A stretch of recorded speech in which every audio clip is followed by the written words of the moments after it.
வியூகம் வித் விஜயன் நிகழ்ச்சிக்கு உங்கள் அனைவரையும் அன்போடு வரவேற்கின்றேன். இன்றைய நிகழ்ச்சியில் நாம் சந்திக்க இருக்கக்கூடிய அரசியல் ஆளுமை தமிழக வாழ்வுரிமை கட்சியினுடைய தலைவர், சட்டமன்ற உறுப்பினர் திரு வேல்முருகன் அவர்களைத்தான் நம்ம சந்திக்க இருக்கிறோம். வாருங்கள் நேயர்களே. வணக்கம் சார். வணக்கம். திடீர்னு மதியத்திலிருந்து தலைப்புச் செய்திகளில் இடம் பிடிக்க ஆரம்பிச்சிட்டிங்க. முதல்வரே கொஞ்சம் அதிக பிரசங்கித்தனம் அப்படின்ற வார்த்தையை பயன்படுத்தியிருந்தார்.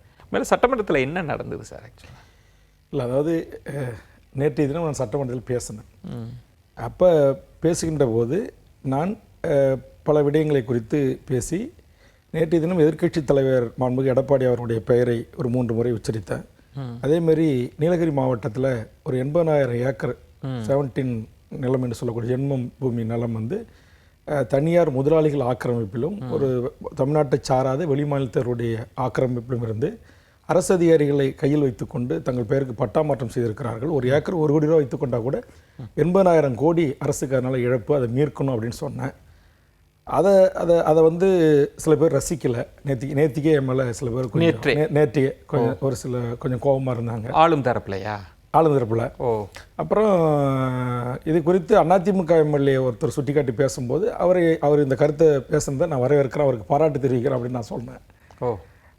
இந்த மாதிரி விஷயங்கள். அதேமாதிரி ஜாகிர் ஹுசேன் புதுக்கோட்டையினுடைய திருநெல்வேலியினுடைய படுகொலை, புதுக்கோட்டையில் சமூக ஆர்வல் படுகொலை, இது 2 குடும்பத்தையும் அரசு நிதி தரணும். இது வந்து இவங்க 2 பேருமே சமூக ஆர்வலர்கள். இவங்க 2 பேருமே வந்து வீடியோ வெளியிட்டிருக்காங்க. முதலமைச்சருக்கு வீடியோ வெளியிட்டு அரசுக்கு கோரிக்கை வச்சுருக்காங்க அரசு அதிகாரிகள். அதில் வந்து நீங்கள் வெறுமனே ட்ரான்ஸ்ஃபர் பண்ணுறீங்க, ட்ரான்ஸ்ஃபர் பத்தாது, சஸ்பெண்ட் பண்ணணும், டிஸ்மிஸ் செய்யணும் அப்படின்லாம் சொன்னேன். இதெல்லாம் வந்து ரசிக்காத ஒரு கூட்டம் நேற்றுக்கே நம்மளை குறித்து சில ஒரு கலந்துரையாடல்கள் நடத்தியிருக்காங்க. நேத்தே இந்த தகவலும் என் காது கேட்டுச்சு.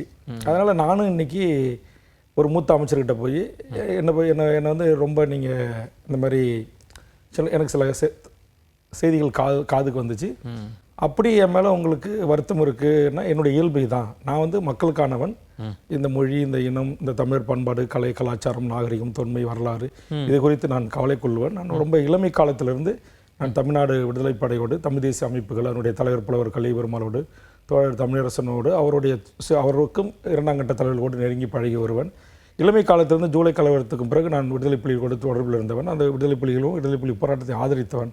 அதனால் என்னால் இந்த ஓட்டு அரசியலில் என்னால் சமரசம் செஞ்சுக்கிட்டு என்னால் அந்த கூட்டணிக்காக நான் வந்து என் கண் முன்னால் நடக்கிற அநியாயத்தை, அக்கிரமத்தை என்னால் வெளி சொல்லாமல் இருக்க முடியாது. நான் அந்த உணர்ச்சி வயப்படுவேன், வேகப்பட்டு நான் பேசுவேன். அதில் உண்மை இருக்கா அப்படின்னு நீங்கள் பாருங்கள். அதனால் என்னை முழுசாக நீங்கள் சட்டமன்றத்தில் பேச விடுங்க, பேச விட்டு எது அன்பார்லிமெண்ட் வேடோ அதை நீக்குங்க அப்படின்னு நான் வந்து அவர்கிட்ட நான் சொன்னேன். மூத்த அமைச்சர்கிட்ட. அவர் என்ன சொன்னார்? அவர்கிட்ட நான் சொன்னேன், இரு பொறு அப்படின்னாரு.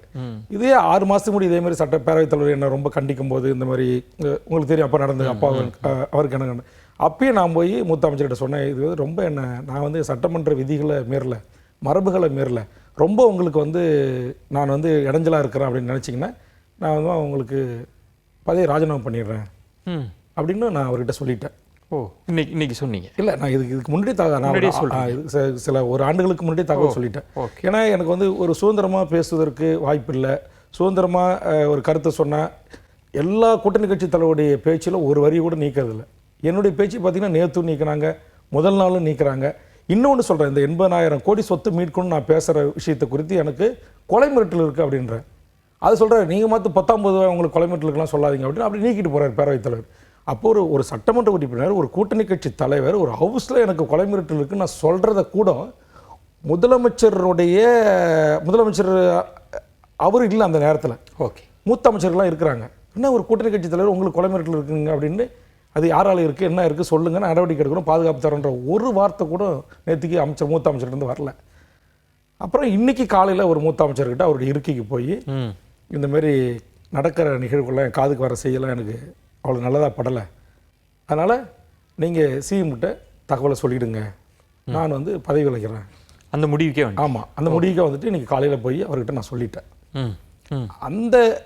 அந்த செய்தி யாருக்கு எப்படி சொல்லப்பட்டது, எப்படி தெரிந்தது அப்படின்னு எனக்கு தெரியாது.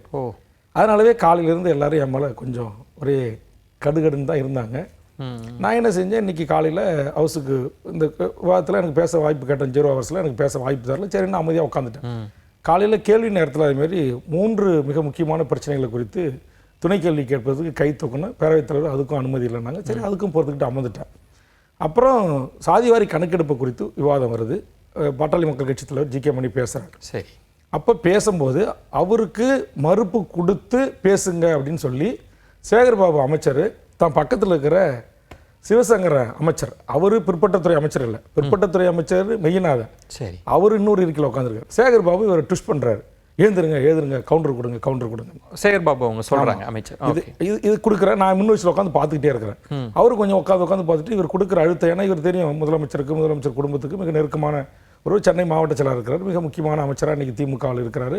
பல அமைச்சர்களை கூட அவர் டாமினேட்டிங் பண்ணி தன் அதிகாரத்தை சென்னையில் செலுத்திட்டு வர்றாரு. அதே மாதிரி சட்டமன்றத்திலையும் செலுத்தணும் அப்படின்ற அடிப்படையில் ஒரு சக அமைச்சர் பக்கத்தில் உட்காந்துருக்கிற ஏஞ்சி பதில் சொல்லியா அப்படின்னு இது எல்லாமே வீடியோ விஷுவலாக எடுத்து வெளிப்படைத்தன்மையாக நான் சொல்கிற நேரம் மணி எல்லாமே சொல்கிறேன், எடுத்து காமிச்சாங்கன்னா உண்மை தெரியும். நான் போய் உண்மைக்கு மாறான செய்தியை நான் சொல்லக்கூடிய ஆட்கள் அல்ல.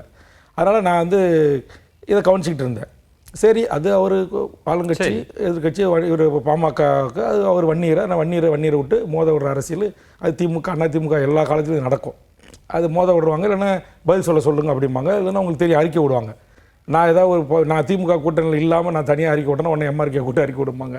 நேற்றுக்கு துரைமுருகன் என்னை குறித்து மிக கடுமையாக என்ன வார்த்தையை சொல்லி சட்டமன்றத்தில் பேசினார். அந்த கோபம் அந்த அடிப்படையில் தான் நான் இன்றைக்கி மூத்த அமைச்சர்கிட்ட போய் சொன்னேன். இன்னைக்கு காலையில் பேரவைத் தலைவர்கிட்ட போய் முறையிட்டேன். நேற்று துரைமுருகன் அவர்களும் உங்களை என்ன ரொம்ப கடுமையாக விமர்சனம் பண்ணி பேசினாரு. எந்த விஷயத்துக்காக? அதான் நான் சட்டமன்றத்தில் நேற்றுக்கு நடந்த அந்த 2 படுகொலை வேண்டுகோள் வச்சுட்டு சொல்லிட்டாங்க. நீங்கள் சும்மா சஸ்பெண்ட் பண்ணுறது டிரான்ஸ்ஃபர் பண்ணுறதெல்லாம் ஏற்படுதல்ல, டிஸ்மிஸ் பண்ணணும். கடந்த காலத்தில் கலைஞர் ஆட்சியில் பிரேம்குமார்னு ஒருத்தர் இந்த மாதிரி சட்டத்தை மீறி செஞ்சார். அவரை நான் தான் கோரிக்கை வச்சேன், கோரிக்கையை ஏற்றுக்கிட்டு என்னுடைய பரிந்துரை அடிப்படையில் ஒரு எஸ்பியே கலைஞர் டிஸ்மிஸ் பண்ணார். அப்படி ஒரு ஆற்றலோட நீங்கள் ஆட்சி நடத்தணும்.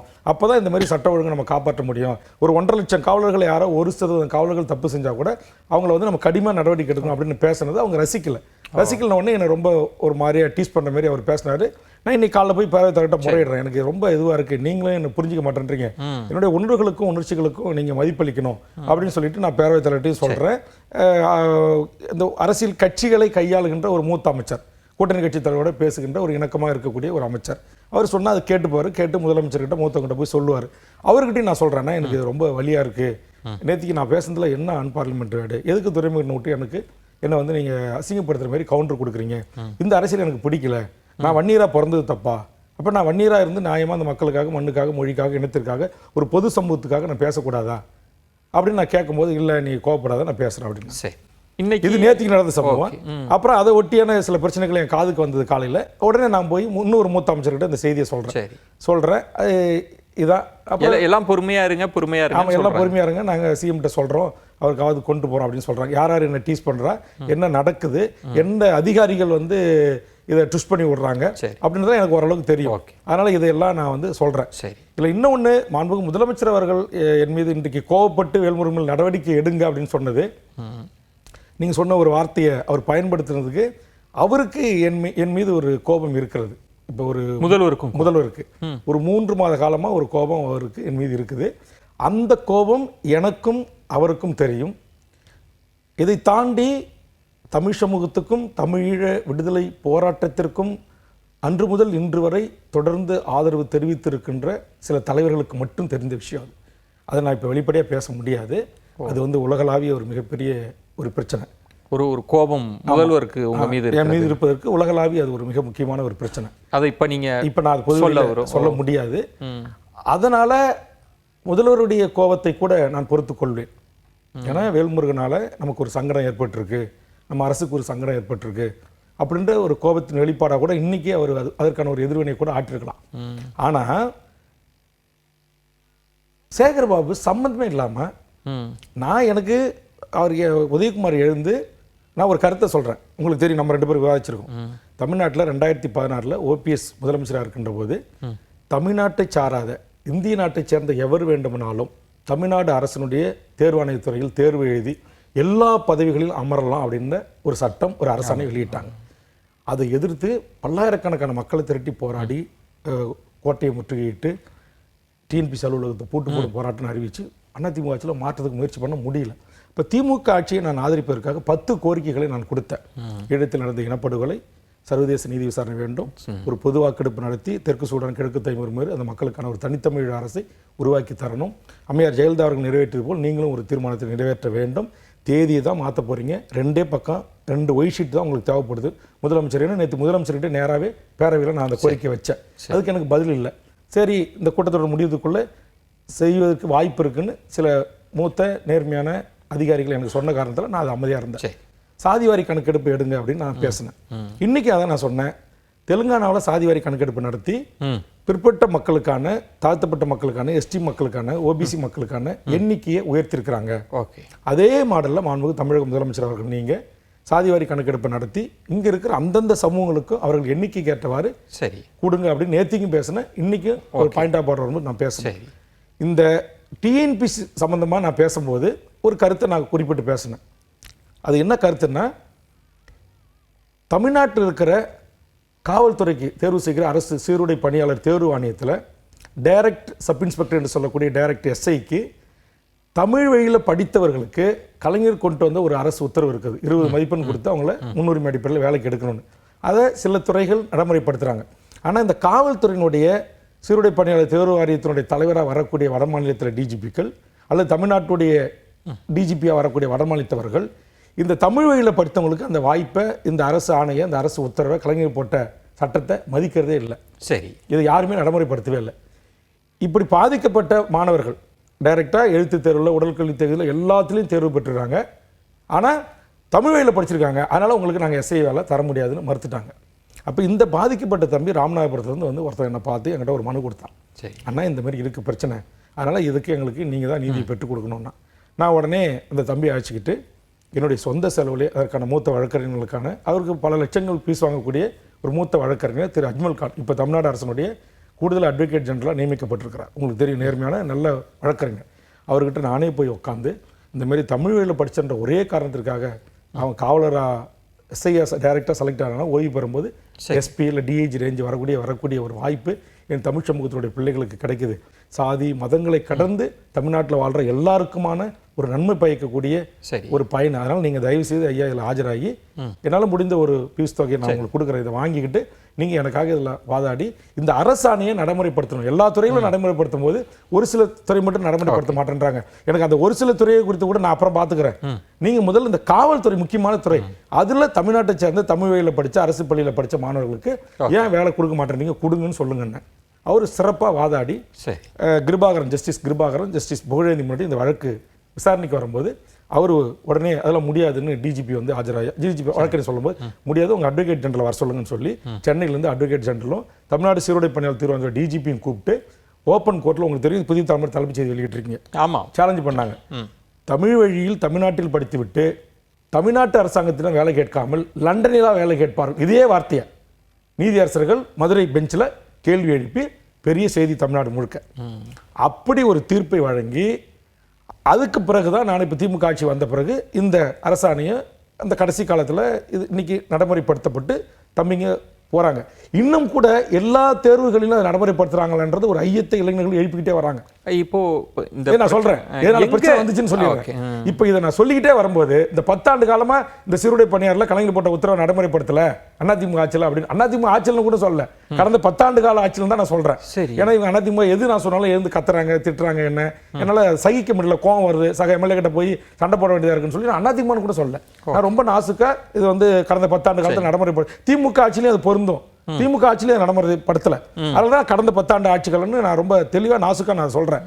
உடனே உதயகுமார் எழுந்து என்ன சொல்றாரு, வேல்முருகன் பேசுறது அவை குறிப்பில் நீக்கணுன்றாரு. உடனே பின்னாடி இருந்து எல்லாம் எழுந்து கொய்யா முய்யான்னு கத்துறாங்க.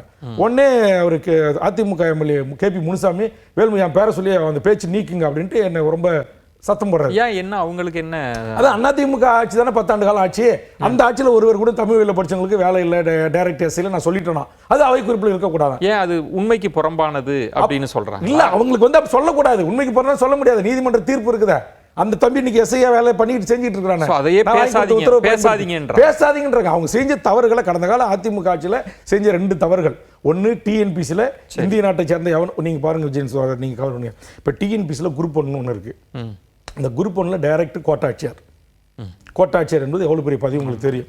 ஒரு கோட்டை 4 தொகுதிக்கு சேர்ந்த ஒரு கோட்டத்தினுடைய ஆட்சியர் 10 ஆண்டு காலத்தில் கன்ஃபர்டு அவங்க ஐஏஎஸ் ஆகி கலெக்டர் ஆகிறதுக்கு வாய்ப்பு இருக்குது. அடுத்த 10 ஆண்டு காலத்தில் செக்ரட்டரி, அடுத்த 5 ஆண்டு காலத்தில் அவங்க சீஃப் செக்ரட்டரி அல்லது கூடுதல் தலைமைச் செயலர் வரைக்கும் வருவாங்க. அதே மாதிரி direct DSP, ADSP, SP, DIG, IG, ADGP. இதேமாரி நீங்கள் டிஸ்ட்ரிக்ட் லெவல் ஆஃபீஸர்ஸ், மேஜிஸ்ட்ரேட்டாக வருவாங்க, அடுத்து டிஸ்ட்ரிக்ட் டிஜியாக வருவாங்க, அடுத்து ஹைகோர்ட்டுக்கு வருவாங்க.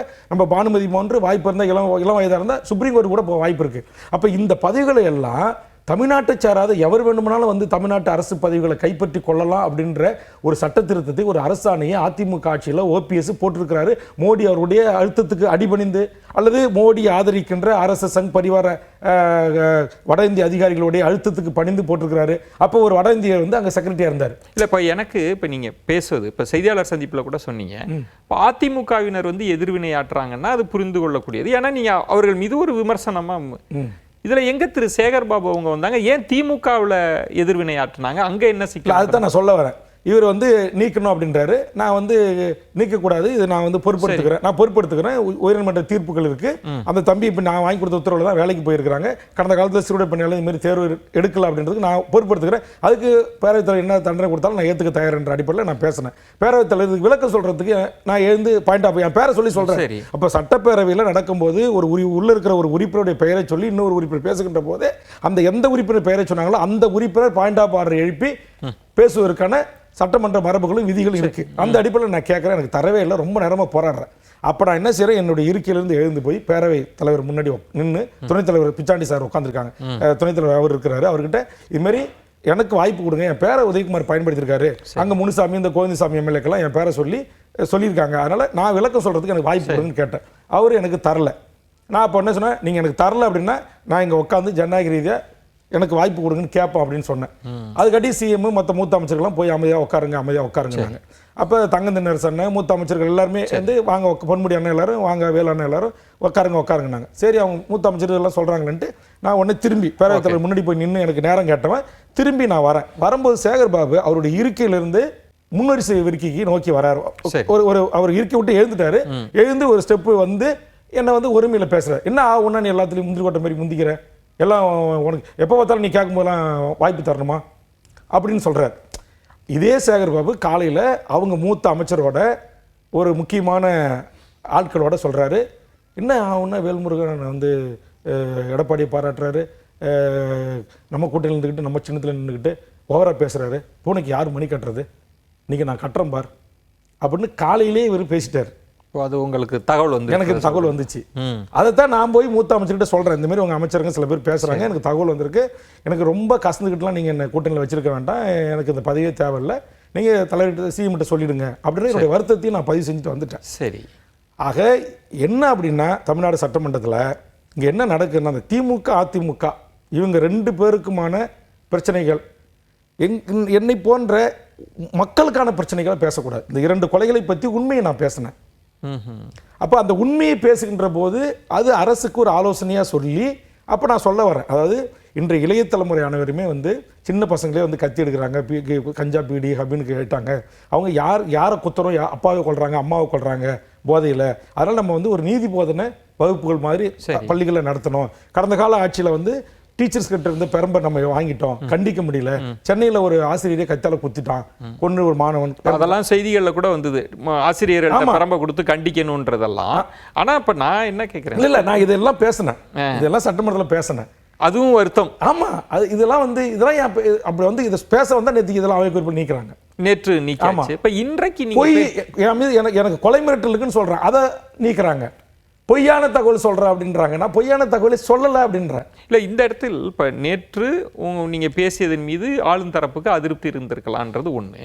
இப்போ இன்னைக்கு நீங்கள் வந்து விமர்சனம் வச்சது அதிமுக மீது தான், அதிமுக மீது வைக்கிறீங்க. பொதுவாக அப்படி அதிமுக மீது விமர்சனம் வச்சா ஆளுங்கட்சி அது எந்த காலகட்டமாக இருந்தாலும் அமைதியாக இருப்பாங்கல்ல, இதில் என்ன ஒரு விடயத்தில் திமுக அதிமுக அவங்க வந்து சரியாக இருக்கிறாங்க. இப்போ வேல்முருகனை போன்று நேர்மையாக நியாயமாக தவறு என்று சொல்லக்கூடாது அப்படின்ற எதிர்பார்க்குறாங்க.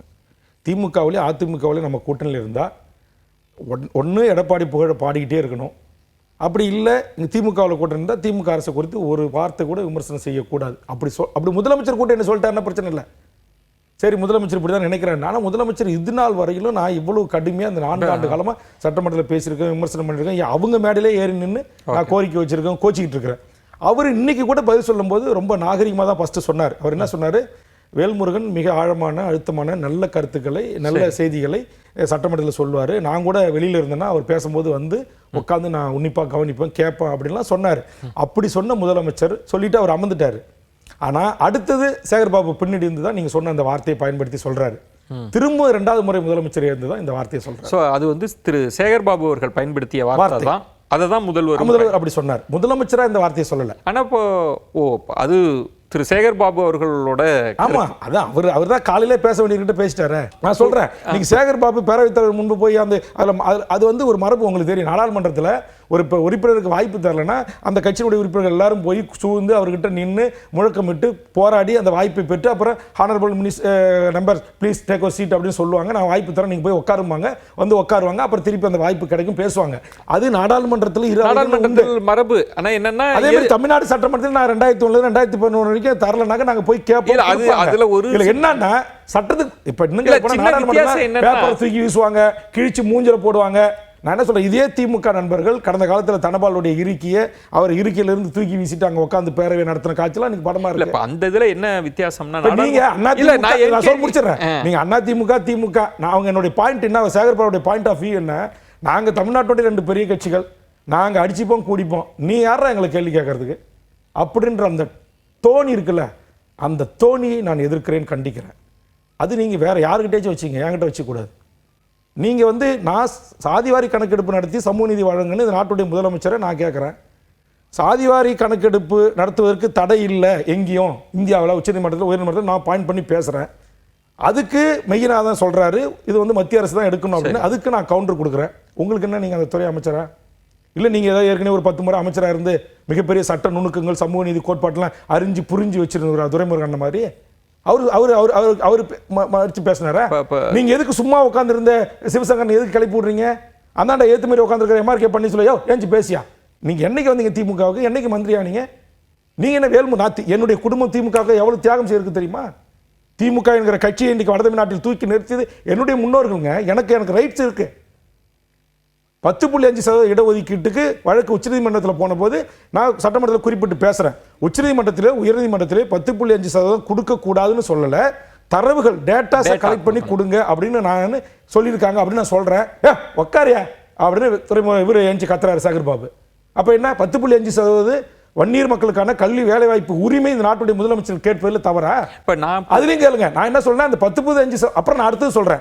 சரி 10.5% இல்லைனாலும் நீங்க மருத்துவரையா கட்சி தொடங்கப்பட்டதுன்னு சொன்ன சாதிவாரி கணக்கெடுப்பு அதுதான் ஜி.கே. மணி வலியுறுத்தி பேசுறேன். அப்ப நான் சொல்றேன், நீங்க குறைந்தபட்சம் சாதிவாரி கணக்கெடுப்பு நடத்துங்க அப்படின்னு நான் சொல்றேன்.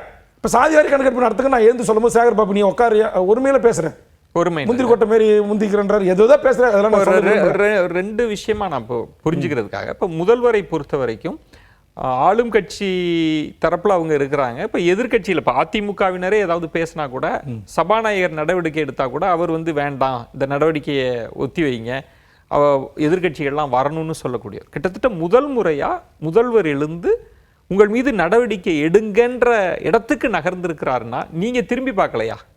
தப்பு நம்மள்கிட்ட இருக்குமோ? முதல்வர் நீங்க வந்து இன்னைக்கு சட்டமன்றம் நடந்த விதங்களை நீங்க நாளைக்கு எடுத்து பேரவைத் வாங்கி போட்டு பாருங்க. அதில் என்ன சட்டத்துக்கு புறம்பா நான் பேசிட்டேன்? என் மீது நடவடிக்கை எடுக்கக்கூடிய குற்றம் என்ன நான் செஞ்சுருக்கேன்? நான் என்னுடைய இருக்கிலேருந்து எழுந்து பேரவைத் தலைவர் நோக்கி நான் போகிறேன். நான் கேட்குறேன், இதே கவர்னர் அங்கே உரையாற்ற வரும்போது என் இருக்கையில் இருந்து போய் பேரவைத் தலைவர் இருக்கையில் அமர்ந்திருக்கிற கவர்னரை நோக்கி நான் முழக்கமிட்ட போது, பதாகையை காட்டிய போது, கை நீட்டி பேசிய போது சட்ட விதிமீறலாக தெரியலையா பேரவைத் தலைவருக்கு? அப்போ உங்களுடைய கருத்தியல் எதிரி சங் பரிவார கும்பலாக இங்கே செயல்படுகின்ற RSS RN ரவி அவர்களை எதிர்த்து வேல்முருகன் பேசிய போது அப்போ உங்களுக்கு அது வந்து அது ஒரு மரபு தானே, அது அனுமதிக்கப்பட்ட ஒன்று தானே அப்படின்றதுல பேரவைத் தலைவர் அன்னைக்கு வேல்முருகனை நீங்க எந்த கண்டிப்பும் நீங்க சொல்லலையே. ஆனால் 2 இடத்தில் ஏன் நீங்க இது இரட்டையா இரண்டு பார்வை ஏன் பாக்குறீங்க? இப்ப நீங்க சொன்னது மாதிரி நான் சட்டமன்ற சில காட்சிகளையும் நான் பார்த்திருக்கேன். நான் கேட்கறேன், நான் பார்ப்பது சில காட்சிகளை எங்களால் பார்க்க முடியுது, முழு காட்சிகளையும் பார்ப்பதற்கான வாய்ப்பு இல்லை. மாவட்டத்தில் உங்க பத்திரிகையாளர் உட்கார்ந்தாங்க கேளுங்க, நீங்க பத்திரிகையாளர்களா வந்து சட்டமன்ற கவரேஜ் பண்ணிருக்கீங்கல்ல, நான் கேட்கிறேன், பேரவைத் தலைவர் முன்பு ஒரு உறுப்பினர் போய் நின்று என்னுடைய பெயரை பயன்படுத்தி இன்னொரு உறுப்பினர் பேசியிருக்கிறார், அதெல்லாம் எனக்கு பேசுவதற்கு வாய்ப்பு கொடுங்கன்னு பாயிண்ட் ஆஃப் ஆர்டர் போய் கேட்கறது எந்த விதத்தில்? இப்ப பேரவைத் தலைவரே திரு அப்பாவு அவர்களை இதற்கு முன்பு ஒரு சிக்கல் வந்த போதே அவர் சொல்றாரு, வேல்முருகன் உட்காருங்க காட்சியான அவர் மீது தான் இருக்கு, நம்ம அந்த காட்சியில் தான் பார்க்குறோம், வாய்ஸை ரைஸ் பண்ணாதீங்க, வாய்ஸை ரைஸ் பண்ணக்கூடாது. நாடாளுமன்றன்றதே வாய்ஸ் ரைஸ் பண்ணி வாக்களித்த அமைதியா இருங்கன்னா நீங்க அமைதியாவே இருக்க மாட்டீங்க. வாய்ஸை நான் ரேஸ் பண்ணி அப்படி போராடினதால தான் நீ கடலூர் அரசு விழாவில் மாண்புமிகு தமிழக முதலமைச்சரே சொல்றாரு, வேல்முருகன் எங்களிடத்தில் சட்டமன்றத்தில் பேசும்போதெல்லாம் எனக்கு கோபம் வரும், ஆனா கோபம் இருக்கிற இடத்துல தான் குணம் இருக்குன்ற அடிப்படையில் நான் வந்து அவர் கேட்ட அவர் தொகுதிக்கான கலைக்கல்லூரி அறிவிக்கிறேன் அப்படின்னு அறிவிச்சாரு. இன்னைக்கும் சட்டமன்றத்தில் அதே வார்த்தை தான் பயன்படுத்துறாரு. வேல்முருகன் உணர்ச்சிகரமாக பேசுவார், வேகமாக பேசுவார், ஆனால் எங்களுக்கு கோபம் வரும், ஆனால் இருந்து அவருடைய கருத்துக்கள் ஆழமானதாக இருக்கும், அறிவுபூர்வமானதாக இருக்கும், பயனுள்ளதாக இருக்கும். அதனால நான் வந்து வெளியில் இருந்தால் கூட அவர் பேசும்போது வந்து நான் கேட்பேன். அதே மாதிரி தான் நேற்றுக்கு நான் பேச எழுந்திருக்கும் போது முதலமைச்சர் இருக்கையில் இல்லை, அவர் வந்து அவருடைய அறையில் தான் இருந்தார். அப்போ அவருடைய அறையில் ஸ்கிரீன் இருக்கும், ஸ்பீக்கர் இருக்கும், பார்த்துட்டாரு நான் பேசுறேன் உடனே டக்குன்னு வேகமா வர்றாரு.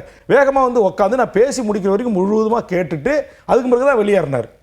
அப்ப நான் என்ன சொல்றேன், இப்போ முதலமைச்சர் கூட்டு வேல்முருகன் நீங்க அநாகரிகமா நடந்துக்கிறீங்க, நீங்க சின்னத்தில் நின்றுக்கிறீங்க, நீங்க எங்க அரசை விமர்சனம் பண்றீங்க, நீங்க எங்க அரசை எதிர்த்து கவன ஈர்ப்பு தீர்மானம் கொண்டு வரீங்க அப்படின்னு முதலமைச்சர் சொன்னா அதை நான் திருத்திக் கொள்வதற்கு வாய்ப்பு நான் திருத்திக் கொள்ள தயாராக இருக்கேன். ஆனா முதலமைச்சரோ இல்ல மூத்த அமைச்சர்களோ யாருமே தனிப்பட்ட முறையில் என்ன அழைச்சபடி யாருமே கண்டிச்சதே இல்லை. பிரச்சனை வந்து திரு வேல்முருகனுக்கும் திரு சேகர் பாபுக்கும் அப்படி மாறிடுச்சா? ஆமா, சேகர் பாபு என்ன நினைக்கிறாருன்னா, இருக்கிற திமுக பாரம்பரியமான திமுக அமைச்சர், பாரம்பரியமான எம்எல்ஏக்கள், மாவட்ட செயலாளர்கள் எல்லார விடையிலும் நாம் ஒரு சூப்பர் அமைச்சர், நாம் தான் முதலமைச்சருக்கு ஆளினால், முதலமைச்சர் குடும்பத்துக்கு நாம தான் அப்படின்றத ஒரு நிறுவ பார்க்குறார். அது அவங்க கட்சி, நீங்கள் நிறுவுங்க, நீங்கள் முதலமைச்சர் குடும்பத்துக்கு எல்லாமும் இருங்க, எங்களுக்கு அதை பற்றி கவலையே இல்லை. உங்களுக்கு வரலாறு தெரியுமா மிஸ்டர் சேகர் பாபு? திராவிட முன்னேற்ற கழகம் என்கிற இந்த கட்சிக்கு உதயசூரியன் என்கிற சின்னத்தை கொடுத்தது எங்கள் கடலூரை சேர்ந்த கோவிந்தசாமி படையாட்சி. திமுக என்கிற கட்சியை வடதமிழ்நாட்டில் வெற்றி பெற்று ஆட்சி அமைப்பதற்கு அடிகோல் இது என்னுடைய முன்னத்தியர்கள், என் ரத்த உறவுகள். நீங்க ஏதோ கிட்டத்தட்ட சாதியை சமூகங்களை கொண்டு சாதிய சமூகம் நான் சொல்லுங்க, நான் என்னுடைய ரத்த உறவு இந்த இடத்தில் ரத்த உறவுகள்னு என்ன? ஆமா, என் ரத்த உறவு கோவிந்தசாமி படையாட்சின்னு யாரு? என்னுடைய ரத்த உறவுகள். பெருந்தலைவர் காமராஜர் நாட்டு அதிகாரத்தில் அமர வைத்ததில் என் குடும்பத்தினுடைய பங்கு இருக்குங்க. இல்ல இப்ப இதை நீங்க திரு சேகர்பாபு வேல்முருகனா பார்க்காம ரெண்டு ஏதோ சமூகம் மாதிரி கொண்டு வர மாதிரி இருக்கே. சமூகம் அப்படி புரிந்து கொள்ளப்படுற வாய்ப்பு கட்சியை பாருங்கன்ற. நான் தான் சொல்றேன், ஏங்க நான் 89 பாமக ஆரம்பிக்கிற வரைக்கும் நான் திமுகங்க. சேகர்பாபு என்னங்க திமுக? நாங்கள் தான் சொல்றேன், திமுக சட்டமன்றத்திலே பதிவு செஞ்சிருக்குங்க. திமுக என்கிற அந்த கட்சியை வடதமிழ்நாட்டில் தூக்கி நிறுத்துவதற்கு பாமக உருவாக்குவதற்கு முன்பு என்னுடைய முன்னத்தி ஏர்கள் நான் செஞ்சி ராமச்சந்திரிலிருந்து, நம்முடைய முட்டம் கிருஷ்ணமூர்த்தியிலிருந்து, நெல்லிக்குப்பம் கிருஷ்ணமூர்த்தியிலிருந்து, மதுராந்தக ஆறுமுகத்திலிருந்து, வீரபாண்டியாரிலிருந்து, துறைமுருகன்லேருந்து, இன்னைக்கு எயிலரசுகிட்ட பறிக்கப்பட்டிருக்கிற ஒன்றிய மாநில மாணவர் அணி செயலாளர் பதவி அவருடைய தந்தையிலிருந்து அண்ணாமலை, எத்தனை தலைவர்கள் வடதமிழ்நாட்டில் ஏது இங்கே திமுகவுக்கு வன்னியர்கள் எவ்வளவு பெரிய பங்காற்றிருக்கிறார்கள். அதே மாதிரி நானும் திமுக என்கிற அந்த குடும்பத்திலிருந்து வெளியே வந்தவன் தான். பாமக 89 தொடங்கினாங்க, அது ஒரு சமூக நீதி கட்சி. உணர்ந்ததுனாலதான் திரு துரைமுருகன் அவர்களுக்கு முக்கியத்துவம் இருக்குன்றது அது துரைமுருகன் கேளுங்க, நான் சொல்ல விரும்பல. முக்கியத்துவம் இல்லைன்னு அதெல்லாம் நீங்க அவர்கிட்ட கேளுங்க. நான் சொல்றது என்னை இதை பாருங்க, நான் முதலமைச்சரோடு ஒப்பந்தம் ஏற்படுத்தி கூட்டணி கட்சி தலைவராக கூட்டணியில் இருக்கிறேன். நான் செய்வது கூட்டணி கட்சி தலைவராக முதலமைச்சருக்கு ஏற்படுத்தலைன்னா நாளைக்கே முதலமைச்சர் என்ன சொன்னாலும் நான் கட்டுப்பட தயாராக இருக்கிறேன். புரியுதுங்களா? ஆனா இப்ப முதல்வர் பேசுவதை பார்த்தால் கிட்டத்தட்ட முதல்வரை பேச வைக்கிறாங்கன்ற ஒரு சில அதிகாரிகளும் ஒரு சில அமைச்சர்களும் முதல்வரை பேச வைக்கிறாங்க. கிட்டத்தட்ட நான் தான் சொன்னேன், முதல் எழுந்து பேசும்போது இந்த வார்த்தையை பயன்படுத்தல. இப்ப பேச வச்சுட்டாங்கன்றது உங்க பார்வையா இருந்தா கூட சேகர் பாபு சொன்ன அதே வார்த்தையை இன்னைக்கு முதலமைச்சர் சொல்றாரு அப்படின்னா அப்ப நான் தான் சொல்றேன். அப்ப நீங்க கிட்டத்தட்ட இந்த உறவு முடிவுக்கு வந்த மாதிரி தெரியுது. அப்படி இல்லைங்க, இதை பாருங்க, என்னை பொறுத்த வரையில நான் உங்ககிட்ட ஏற்கனவே நேர்காணல சொல்லியிருக்கிறேன், எனக்கு உண்மை என்னவோ அந்த உண்மையை உடைச்சி பேசக்கூடிய, எனக்கு உள்ளொன்று வைத்து புறமொன்று பேச தெரியாது அரசியலுக்காகலாம். என்னை பொறுத்த வரையில் என் தாய்மொழி தமிழ் வழியில் படித்தவர்களுக்கு அரசு வேலை கடந்த 10 ஆண்டு காலத்தில் இல்லை. அதை உயர்நீதிமன்றத்தில் வழக்கு தொடுத்து பெற்று தந்த வேல்முருகன். அதை சொன்னபோது உதயகுமார் எதிர்த்தார். அதற்கு பாயிண்ட் ஆஃப் ஆர்டர் கேட்டு பேசுவதற்கு நேரம் கேட்டேன். பேரவைத் தலைவருக்கு வழக்கமான பிரச்சனையில் சேகர் பாபு தலையிடுவதற்கு எந்த அதிகாரமும் கிடையாது. அந்த இடத்துல இருந்து தான் நம்ம பிரச்சனையை நீங்க விரிவாகவே விளக்கிட்டீங்க. இனி அடுத்து என்னன்றப்ப இனி நீங்க திமுக கூட்டணியில் தொடர்வீங்களா இல்லையான்ற ஒரு கேள்விக்குறியே வந்துருச்சே. இல்லை, நான் தான் சொல்றேன், அது முதலமைச்சர் தான் என்ன கூட்டணிக்கு அழைச்சி கூட்டணி ஒப்பந்தம் போட்டார். முதலமைச்சர் சொல்லட்டும், நீங்க யார் சொல்றதுக்கு? இன்றைக்கு முதல்வர் பேசினதுல ஒரு காட்டம் தெரிஞ்சதே. அதே முதல்வர் தான் சொன்னாரு, வேல்முருகனுடைய பேச்சு அப்படின்னா நான் அறையிலேருந்து ஓடோடி வந்து அவருடைய பேச்சை கேட்போம், அவருடைய பொருள் இருக்கும், அர்த்தம் இருக்கும், கருத்து இருக்கும், மிக முக்கியமான பாயிண்ட்ஸ் இருக்குன்னு அதே முதல்வர் தான் சொல்லியிருக்காருல்ல. இப்போ ஒருவேளை நீங்க இப்படியெல்லாம் பேசுவது வந்து நீங்க ஏதாவது அதிமுகவா இல்லை மாற்று அணி? எனக்கு இந்த அதிமுக மாற்று அணி அதெல்லாம் எனக்கு கவலையே கிடையாது விஜய். நீங்கள் வேற எனக்குலாம் அப்படி அவ்வளவு ஒரு கூட்டணி இருந்துட்டு உடனே இன்னொரு கூட்டணியில் போய் பேரம் பேசுறது அப்படிலாம் அவ்வளோ மோசமான அரசியல் வேலை கிடையாது. நான் தான் உங்களுக்கு என்னுடைய கடந்து வந்த பாதையை சொல்லிட்டேன். நான் போராளி இயக்கங்களோடு வாழ்ந்தவன், எனக்கு எந்த எதிர்பார்ப்பும் இல்லை. நான் என் மக்கள் பாதிக்கப்படுகின்ற போது, என் மண் பாதிக்கப்படுகின்ற, என் இனம் பாதிக்கப்படுகின்ற நான் கேட்பேன். எனக்கு பொது வாக்கெடுப்பு, எழுத்தில் நடந்த இனப்படுகொலை, திருச்சியில் இருக்கிற சிறப்பு முகாம் மூடணும், அங்கே இருக்கிற அப்பாவி எழுத்தமிழர்கள் விடுதலை செய்யப்பட்டு அவர்கள் விரும்புகிற 19 நாட்டுக்கு அனுப்பி வைக்கணும். இது போன்று நான் இனநலம் சார்ந்து நான் யோசிக்கிறேன். எனக்கு இந்த பதவியோ இந்த கூட்டணியோ முக்கியம் இல்லை. ஆனால் நீங்கள் சொன்னது ஒரு 3 மாதமாகவே முதல்வருக்கும் உங்கள் மீது கோபம் இருக்கு. முதல்வருக்கு என் மீது ஒரு கோபம் இருக்கிறது. அது ஒரு நியாயமான கோபம். அது இப்போது சொல்ல முடியாது. என்னை அறிந்த, என்னை தெரிந்த, என்னை புரிந்த தமிழ் ஈழ விடுதலை போராட்டத்தை ஆதரித்து நின்ற அந்த தலைவர்களுக்கும் எனக்கும் முதல்வருக்கும் மட்டுமே தெரிந்த விடயம். அதை நான் இப்போ இந்த சிக்கலை நீங்க சொன்னதுனால நான் அதற்குள்ள அதிகமாக போக விரும்பல. இப்போ இந்த சிக்கலை நீங்க இனி எப்படி சரி செய்யணும்னு நினைக்கிறீங்களா? இந்த கூட்டணியிலேயே தொடரணும்னு நினைக்கிறீங்களா? உங்க என்ன ஓட்டம் என்னவா இருக்கு? இல்லைங்க, நான் தான் பல முறை சொல்லிட்டேன். கூட்டணியில் அழைச்சி ஒப்பந்தம் போட்டது மாண்புமிகு தமிழக முதலமைச்சர். அவருக்கே என் மீது வருத்தம் வந்து என்னை கூட்டணி விட்டு வெளியேற்ற வேண்டும் என்று விரும்பினால் தாராளமாக நாளைக்கு அழைச்சி வேல்முருகன் இல்லை உங்களுக்கு எனக்கு சரிப்பட்டு வராது, நீங்கள் உங்கள் வேலையை பாருங்கள் அப்படின்னா அடுத்த நிமிடமே பார்ப்பதற்கு மகிழ்ச்சியாக இருக்கிறேன். நான் எனக்கு எந்த கவலையும் இல்லை. அவர் சொன்னால் ஆமாம், அவர் தான் கூட்டணி தலைவர், அவர் தான் முடிவெடுக்கிறோம். நான் ஒரு சின்ன கட்சி, வளர்ந்து வர்ற கட்சி. அதனால் அவர் ஆனால் உங்களுக்கு கூட்டணியில் இருக்கணுன்ற எண்ணம் இருக்கா? சொல்கிறேன், உங்ககிட்ட தெளிவாக சொல்லிட்டேன். ஒன்றியத்தை ஆளுகின்ற பாசிச பாரதிய ஜனதா அரசு நேற்று பாருங்கள், உத்தரப்பிரதேசத்தில் நூற்றுக்கணக்கான பேர் மிகப்பெரிய தடியை கொண்டு போய் அங்கே இருக்கிற பள்ளிவாசல் இடித்து உள்ளே போய் அங்கே ஹோலி பண்டிகை கொண்டாடி அந்த பெண்களை முட்டையால் அடித்து ஒரு பொது மக்களுக்கு ஒருத்தருக்கு அந்த ஹோலி பவுடரை பூசி அவர் ஏற்க மறுத்த போது அடித்தே கொண்டு இருக்காங்க. இந்த அநியாய அக்கிரம அட்டூழியம் செய்கின்ற பாரதிய ஜனதாவை எதிர்ப்பதற்கு 1000 முரண்பாடுகள் இருந்தாலும், சண்டைகள் இருந்தாலும், அண்ணன் தம்பி சண்டை இருந்தாலும், பங்காளி சண்டை இருந்தாலும், மாமன் மச்சான் சண்டை இருந்தாலும் நாங்கள் பொறுத்து போவதற்கான காரணம் இங்கு பாரதிய ஜனதா என்கிற கட்சி நாளுக்கு நாள் இங்கு தமிழ் சமூகத்தின் பெரும்பான்மை சமூகம் என்று சொல்லக்கூடிய இந்து சமூகத்தை அணிதிரட்ட வேலைகளிலே திரு அண்ணாமலை அவர்கள் வெற்றியடைந்து வரார். அதனால் எங்களுக்கு இவ்வளவு வழிகள் இருக்குது, இவ்வளவு வேதனைகள் இருக்குது. இவ்வளவு வேதனைகள் வழிகளுக்கும் இடையில் எங்கள் சுயமரியாதை நான் சட்டமன்றத்தில் நேற்று பேசினேன். என் சுயமரியாதைக்கும் தன்மானத்திற்கும் இழக்க வந்தால் நான் கோவப்படுவேன், ஆத்திரப்படுவேன். ஆனால் இப்போ பேசியிருக்கேன். மற்ற கூட்டணி கட்சியினருக்கெல்லாம் இவ்வளவு முரண்கள் இல்லை. அது ஒருவேளை ரொம்ப உணர்ச்சி வசமான அதை நான் சொல்கிறேன். நான் அதை முதலமைச்சர்கிட்டே சொல்லியிருக்கேன், நான் பல உயரதிகாரிகிட்டே சொல்லியிருக்கேன். உங்களுக்கே தெரியும், நான் உங்ககிட்டே உணர்ச்சி வயப்பட்டு தான் பேசுவேன். அது ஏன்னா என் கண் முன்னால் என் இனம் அழிஞ்சிருக்குங்க, என் கண் முன்னால் என் மொழி அழிஞ்சிருக்குங்க, என் கண் முன்னால் என் பண்பாட்டு சீரை நேற்றுக்கு பேசுனதில் இன்னும் இன்றைக்கி சில பேர் கோவம் வரதுக்கு காரணம் இருக்குது. நான் வந்து ஹாப்பி ஸ்ட்ரீட் என்கிற ஒரு நிகழ்ச்சி தடை செய்யணும்னு நேற்றுக்கு பேசியிருக்கிறேன். அதேமாதிரி பார்த்தீங்கன்னா நேற்றுக்கு அதையும் நான் இந்த சப்ஜெக்டாக பேசினேன். 2000 பேர் கிட்டத்தட்ட 1 மாத காலமாக உள்ளிருப்பு போராட்டம் நடத்துகிறாங்க மேட்டூரில். அந்த உள்ளிருப்பு போராட்டம் எதுக்குன்னா எங்களை திமுக தேர்தல் அறிக்கையில் கொடுத்த மாதிரி பணிநிரந்தரம் செய்யுங்கன்றாங்க. அதை நான் சொல்கிறேன், நம்ம தேர்தல் வாக்குறுதியாக கொடுத்துருக்கோம். குறைந்தபட்ச அரசு அதிகாரிகள் அமைச்சர் பேச்சுவார்த்தை நடத்தி என்ன சொன்னாங்க? அப்போ ஒண்ணுமே சொல்லலை. அப்போ இதையெல்லாம் நான் பேசுறது வந்து இதனால பலன் அடையக்கூடியவர்களுக்கு எரிச்சலை மூட்டுது, வேற ஒன்றும் இல்லை விஷயம். சரி, உங்களோட மேட்ரு பாயிண்டே அதான். அதிமுககாரங்க ஏன் கோபப்படுறாங்கன்னு கேட்டீங்கல்ல, அதிமுககாரங்க பலம் அடைஞ்சிருக்காங்க, அவங்க ஆட்சி இருக்கும்போது பலன் அடைஞ்சிருக்காங்க. அப்போ வேல்முருகன் வந்து என்ன சொல்கிறாங்க, முதலுக்கே மோசம் பண்ணுறானே, முதலுக்கே உழ வைக்கிறானே அப்படின்ற ஆத்திரத்தின் வெளிப்பாடில் சட்டத்துக்கு புறம்பா மணல் குவாரி நடத்துறவங்க, கல் குவாரி நடத்துறவங்க, கிரானைட் நடத்துறவங்க, லாட்ரி விற்கிறவங்க, கஞ்சா விற்கிறவங்க, அபி நிற்கிறவங்க எல்லாம் எனக்கு லைஃப் த்ரெட்டன் கொடுக்குறாங்க. எதை பற்றி நான் கவலைப்படலையே. நான் சமரசம் மட்டும் நான் போராட்ட காலத்தில் என் மக்களுக்காக நான் நிற்கிறேன், என் தாய்மொழி தமிழுக்காக நிற்கிறேன், என் தமிழக வேலை தமிழுக்கேன்னு கேட்குறேன். ஒன்றிய அரசு பதவிகளை நேற்றுக்கு நான் சிஎம் இருக்கும்போது பயங்கர உருக்கமாக நான் சொல்கிறேன். மாண்புமிகு முதலமைச்சர் அவர்கள் விமான நிலையத்தில் தமிழர்களுக்கு வேலை இல்லை, ஹார்பரில் வேலை இல்லை, நெய்வேலியில் வேலை இல்லை, இப்போ டாட்டாவில் வேலை இல்லை, ஸ்டீல் பிளான்ட் சேலத்தில் வேலை இல்லை, இருக்கிற எந்த ஒன்றிய அரசு பதவிகளிலும் ஆயக்கர் பவனில் 1000 பேர் எடுத்தவங்க ஒருத்தவங்க தென்னிந்தியர்களே இல்லை. அதனால் முதலமைச்சர் அவர்களே நீங்கள் தயவு செய்து கவனம் செலுத்தி ஒன்றிய அரசு பதவிகளை 90% இந்த அந்தந்த மாநில இந்தியா முழுக்க நான் கேட்குறேன், அந்தந்த மாநில மண்ணின் மக்களுக்கும் அந்தந்த மொழி வழி தேசிய மக்களுக்கும் அந்த வேலை வாய்ப்பை உறுதி செய்யுங்க அப்படின்னு சொன்னேன். இன்னைக்கு ஒரு அரசு அணியை நான் காட்டுறேன். தெலுங்கானாவில் சிபிஎஸ்சியில், ஐபியில், ஐசிடிஎஸ் என்று இன்டர்நேஷனல் ஸ்கூல் சிலபஸ் உள்பட எல்லாத்துலேயும் கட்டாயம் நீங்கள் தெலுங்கு படிச்சாகணும் 10வது வரைக்கும் ஒரு அரசு அதை அமுல்படுத்துங்க. அதே மாதிரி தாய்மொழி தமிழ் அப்படின்னு சொன்னேன். அது உயர்நீதிமன்றத்தில் உச்சநீதிமன்றத்தில் தடை இருக்குன்னா தடை இத்தனை ஆண்டு காலமாக அதை வந்து நீக்குங்க, அதுக்கு முயற்சி எடுங்கன்னு சொல்கிறேன். அப்போ என் தாய்மொழி மீதான தடையை நீக்கி என் தாய்மொழி தமிழில் படித்தவருக்கு வாய்ப்பை உருவாக்கி தாருங்கள் என்று நான் கேட்கின்ற போது சேகர் பாபுக்கு ஏன் கோபம் வருது? அத்தனை அமைச்சர்களுக்கு வராத கோபம் ஏன் சேகர் பாபுக்கு வருது? அதான் என்னுடைய கேள்வி. சரி, பார்ப்போம், பொறுத்து இருந்து. முதல்வர் கையில் தான் பந்து இருக்கு அப்படின்றீங்க. முதல்வர் முடிவெடுக்கட்டும் அப்படின்றது தான் உங்க. முதல்வர் என்ன முடிவெடுத்தாலும் நான் மகிழ்ச்சியாக ஏற்றுக்கொள்ள தயாராக இருக்கிறேன். பொறுத்திருந்து பார்க்கலாம். மனம் திறந்து பேசியிருக்கிறீங்க.